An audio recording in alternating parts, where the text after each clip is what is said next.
राम राम। नमस्ते सभी दोस्तों को।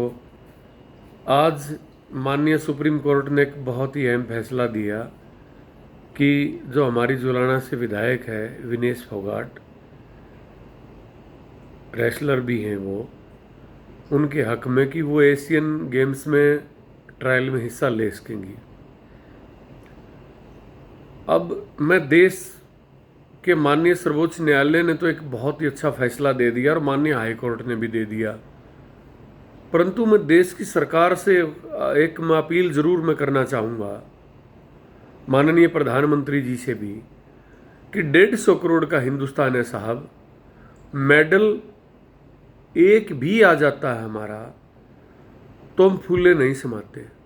चाइना से भी ज़्यादा हमारी जनसंख्या हो गई और पॉपुलेशन के हिसाब से तो हमारे सबसे ज़्यादा मेडल आने चाहिए, परंतु एक भी मेडल आता तो हम उछलते कूदते फिरते हैं कि एक मेडल हमारा वर्ल्ड लेवल पे आ गया। इसके पीछे अब किसी प्लेयर को माननीय अदालत से ये परमिशन लेनी पड़े, उसके लिए जद्दोजहद करनी पड़े, लड़ना पड़े कि साहब मेरी ट्रायल लीजिए और मुझे इस देश के लिए मेडल लेके आना है, मुझे तिरंगे झंडे का सम्मान करना है, मुझे देश की प्यारी राष्ट्र धुन बजवानी है विदेश की सरजमी पे।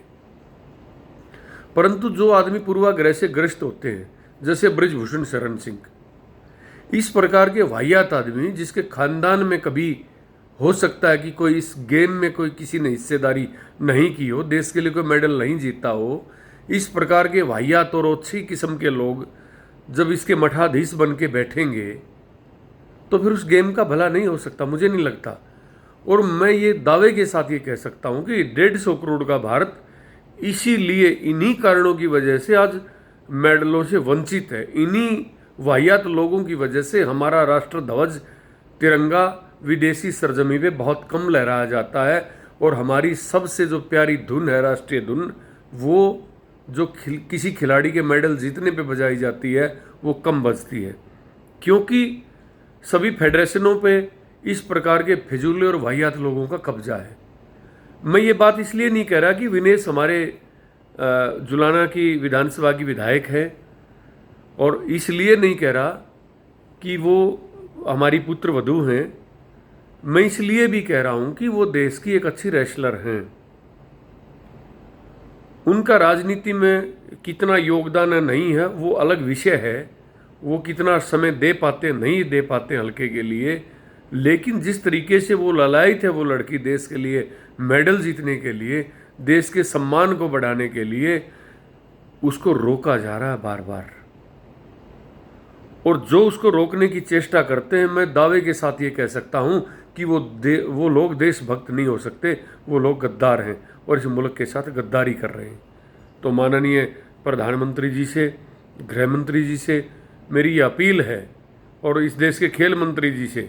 मुझे लगता है कि खेल मंत्री अपने विवेक से तो काम नहीं लेते, वो किसी बीजेपी या संघ के कार्यालय से संचालित होते हैं। फिर भी मेरी विनम्र प्रार्थना है, हमारा ये प्यारा मुल्क मेडल चाहता है 150 करोड़ का हिंदुस्तान। तो मेरा निवेदन है, मेरा आग्रह है, मेरी विनम्र प्रार्थना है हमारी सरकार से कि इस प्रकार जो होनहार बच्चे हैं, जो खिलाड़ी हैं, उनके रास्ते में इस प्रकार का रोड़ा ये लोग ना बने। धन्यवाद।